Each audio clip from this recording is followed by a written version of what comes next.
আমরা ইন্টারোগেটিভের voice change করছিলাম action verb দিয়ে, তাই তো? ডাব্লিউএইচ এর ভয়েস চেঞ্জ আমরা একদিন করিয়েছি, দিয়ে তারপরে আমাদের ওটাতে অসুবিধা হয় একদিন ওটা দেখিয়ে দিয়ে আমরা এইটা করেছি, ঠিক আছে? আমি অ্যাসার্টিভ একটা বাক্য দেবো, সেটাকে তোমরা ইন্টারপ্রেট করবে, ঠিক আছে? যদি লেখা হয় যে the girl played, 1 minute, let me write, played a piano, মেয়েটি একটি পিয়ানো বাজিয়েছিল। অ্যাসার্টিভ সেন্টেন্স আছে, তাই তো? তোমাদের কাজ হচ্ছে এই বাক্যটা কোন টেন্সে আছে সেটা খুঁজে বার করা। দ্বিতীয় নম্বর কাজ হচ্ছে এই বাক্যটাকে ইন্টারোগেটিভে পরিণত করা, ঠিক আছে? যে এটাকে ইন্টারোগেটিভে পরিণত করতে পারবে তার কিন্তু এই ইন্টারোগেটিভের ভয়েস চেঞ্জটা বুঝতে একটু ইজি হবে, ঠিক আছে? কারণ ও পুরো বিষয়টা জানে যে কিভাবে কি হচ্ছে। করো, পাগল দিবস। ঝটপট লাইনটা তুলবে, কোন টেন্স আছে মনে মনে সেটা নির্ধারণ করবে যে এটা এই টেন্স আছে, সেই টেন্স অনুযায়ী সেটাকে কি করবে, পাস্টে মানে ইন্টারোগেটিভে পরিণত করবে।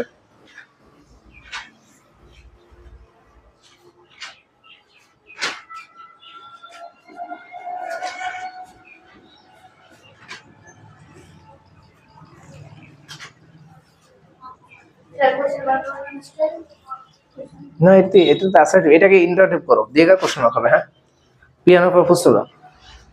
The girl plays a piano, এটাকে ইন্টারোগেটিভ করবে, প্রশ্নবোধক করবে। ভুল হোক কিন্তু করে দেখাও, করে দিচ্ছি না।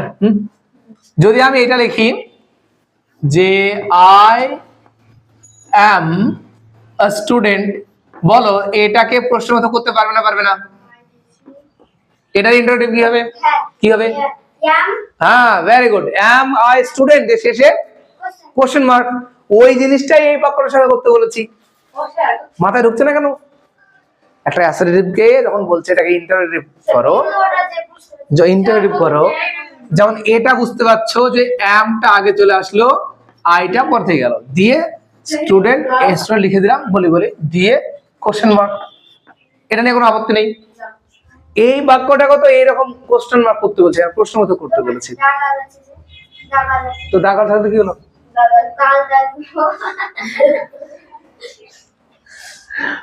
কে আগে আসবে? এই ভালো দেখো, এই যে am, এই আমটা অক্সিলারি হিসেবেও কাজ করতে পারে, আবার প্রাইমারি ভার্ব হিসেবেও মানে মেইন ভার্ব হিসেবেও কিন্তু কাজ করে, ঠিক আছে?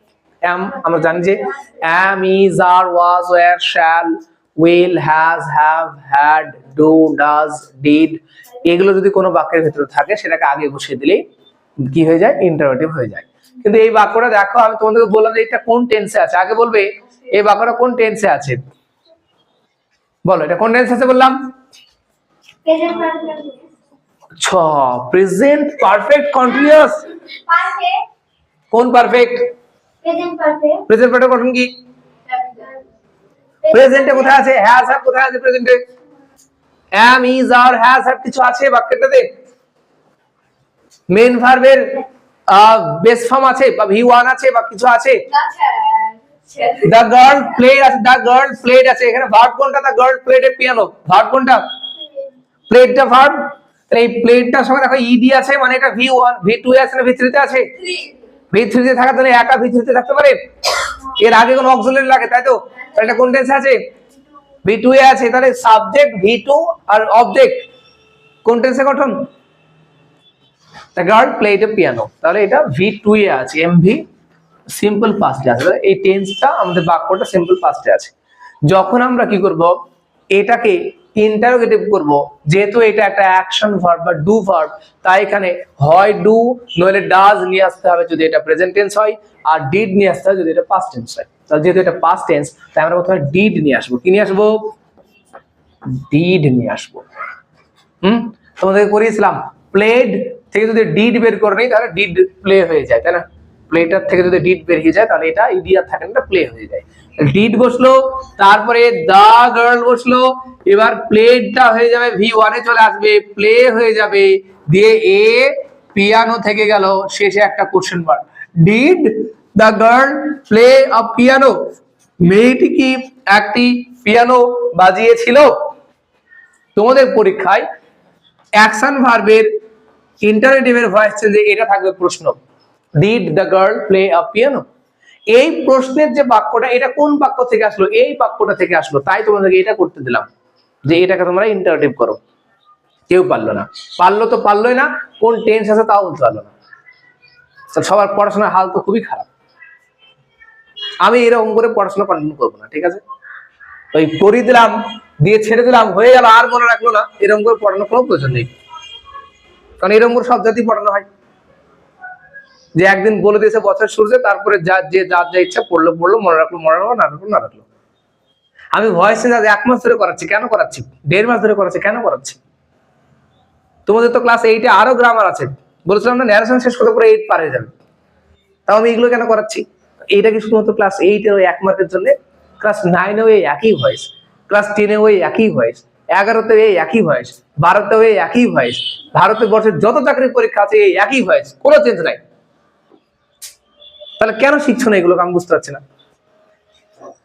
Did the girl play a piano, A piano আছে আমাদের অবজেক্ট, সাবজেক্টের জায়গাতে লিখলাম এ পিয়ানো, ঠিক আছে? এই যে ডিড এর জায়গাটাতে আমরা কি করব? বি ভার্ব কে বসাবো। পাস্ট ইনডিফিনিট টেন্সে বি ভার্ব কি কি আসে? কি লেখা ছিল বলেছিলাম? প্রেজেন্ট ভয়েস চেঞ্জ ওয়াজ বা ওয়্যার আসে। পাস্ট ইনডিফিনিট টেন্সের বি ভার্ব মানে ভয়েস চেঞ্জ করতে গেলে বি ভার্ব হিসেবে হয় ওয়াজ আসে, নইলে ওয়্যার আসে। যেহেতু এটা ইন্টারোগেটিভ, তাই প্রথমে ওয়াজ বা ওয়্যার বসবে। যেহেতু এটা একটা পিয়ানোর কথা বলছে, তাই আমরা ডিড এর জায়গাতে ওয়াজ বসাবো, ওয়াজ আ পিয়ানো। হলো, মেইন ভার্ব আছে, V3 তে চলে যাবে, প্লেড, ঠিক আছে? অবজেক্ট আগে চলে এসেছে, নাই কিছু, বাই দ্য গার্ল পড়ে থাকলো, বাই দ্য গার্ল, দিয়ে কোশ্চেন মার্কই থাকবে। ভয়েস চেঞ্জে প্রশ্নবোধকে প্রশ্নবোধক চিহ্নই থাকে, ঠিক আছে? এই বুঝতে পারা গেছে তোমার? বুঝতে জানি। যদি পরে প্রশ্ন লেখা হয়, প্রশ্ন কিন্তু পাস্ট ইনডিফিনিটে যদি আমরা ইন্টারোগেটিভ করি তাহলে কিন্তু ডাইরেক্ট ডিড দিয়েই থাকবে, যে did the boy break, BRE, এটা কিন্তু ব্রেক থেকে যাবে V1 এ থাকবে, কারণ ডিড আছে, ঠিক আছে? এটা টেন্স ওয়ার্ড বা time word. Did the boy break the glass, ছেলেটি কি গ্লাসটাকে ভেঙেছে, মানে ভেঙেছিল। চলো এটার ভয়েস করবে ডিরেক্ট, এটা ভয়েস করবে এক্ষুনি। ব্রেকের থার্ড ফর্ম লিখতে হবে, ব্রেক, ব্রকেন, ব্রেকের থার্ড ফর্ম লিখতে হতো। আচ্ছা ঠিক আছে, ব্রকেন হবে। দেখো, তাহলে দেখো এখানে সিঙ্গুলার আছে, তাই তো? সিঙ্গুলার থাকলে আমরা কি করব? সিঙ্গুলার থাকলে আমরা এখানে ওয়াজ লাগাবো। কি লাগাবো?